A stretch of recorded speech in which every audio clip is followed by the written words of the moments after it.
పెదరాయుడు తిరుపతిలో హోటల్ తెరిచారు. ఏదో సరదా కోసం ఆయన ఈ పని చేయలేదు. కాళహస్తిలో ఒక రోడ్డు ప్రమాదంలో కాళ్లు కోల్పోయి భార్య, ముగ్గురు బిడ్డల పోషణ భారమైన అభాగ్యుడు మస్తానయ్య కోసం ఆయన ఈ వినూత్న కార్యక్రమం నిర్వహించారు.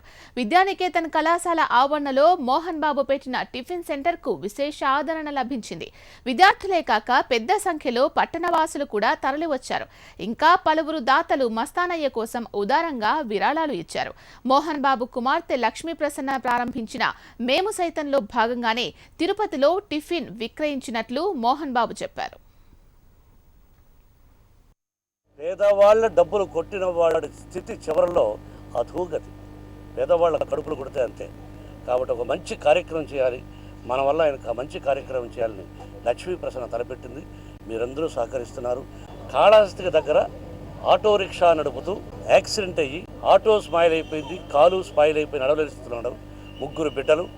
అతను అప్పుడప్పుడు ఆటో నడుపుకుంటూ అది మళ్ళీ వాళ్ళకి జీతాలు, ఆటో నడిపిన దానికి కూలి అది చేయలేక సర్వర్గా హోటల్లో ఇడ్లీలు అమ్ముకుంటూ అలా ఉన్నాడు.